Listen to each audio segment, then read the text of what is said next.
దేవుని ఘనమైన నామమునకు స్తోత్రములు. ఈ వాగ్దానం వింటున్న మీకందరికీ మన ప్రభువును ప్రియ రక్షకుడైన యేసుక్రీస్తు నామములో శుభములు, మా హృదయపూర్వకమైన వందనములు తెలియచేస్తున్నాం.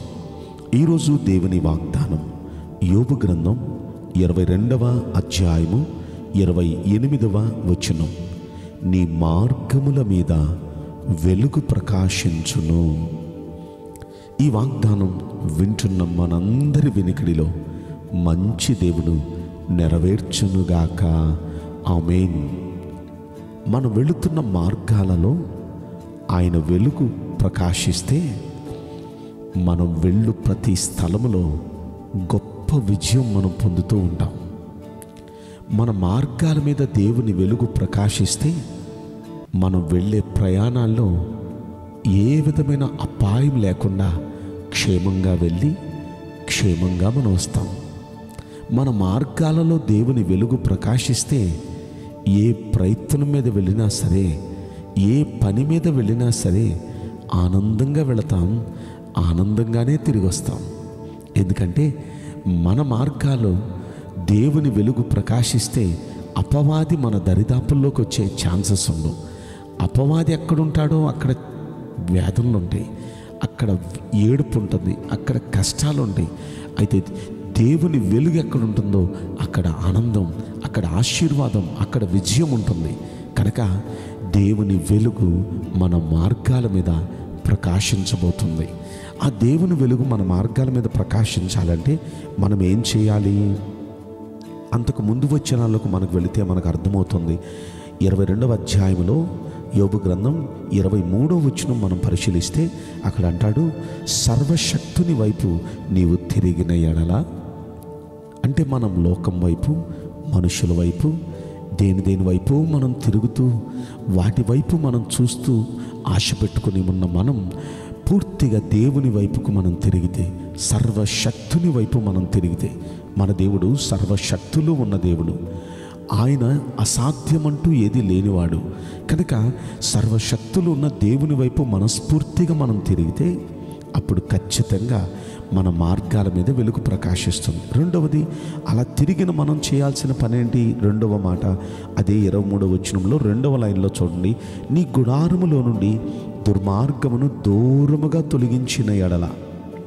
అంటే మన గుడారం అంటే మన గుండె గుడిలో, మనలో దేవునికి ఇష్టం లేని దుర్మార్గం, దేవునికి ఇష్టం లేని చెడును మనం దూరంగా తొలగించేయాలి. దేవునికి ఈ పనులు ఇష్టం ఉండవు, ఇలాంటి మాటలు ఇష్టం ఉండవు, ఇలాంటి పరిస్థితులు పద్ధతులు దేవునికి ఇష్టం ఉండవు అని మనకి ఎక్కడైతే అనిపిస్తుందో అది మనలో ఉంచుకోకూడదు.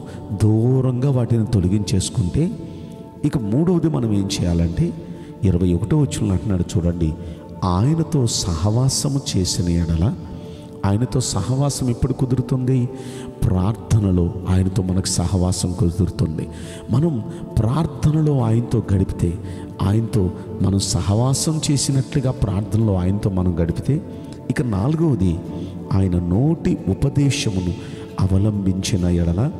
అంటే ఆయన నోటి ఉపదేశం అంటే ఆయన వాక్యం, ఆయన వాక్యాన్ని అవలంబించడం అంటే అనుసరించి నడవటం. ఆయన వాక్యాన్ని అనుసరించి నడిస్తే, ఈ 4 పనులు చేస్తే ఖచ్చితంగా అక్కడ అంటున్నాడు, అప్పుడు సర్వశక్తుని యందు నీవు ఆనందిస్తావు. అంత మాత్రమే కాదు, నీవేదైనా ఆలోచన చేస్తే అది నీకు స్థిరపరచబడిద్ది. నీ మార్గాల మీద వెలుగు ప్రకాశిస్తుంది.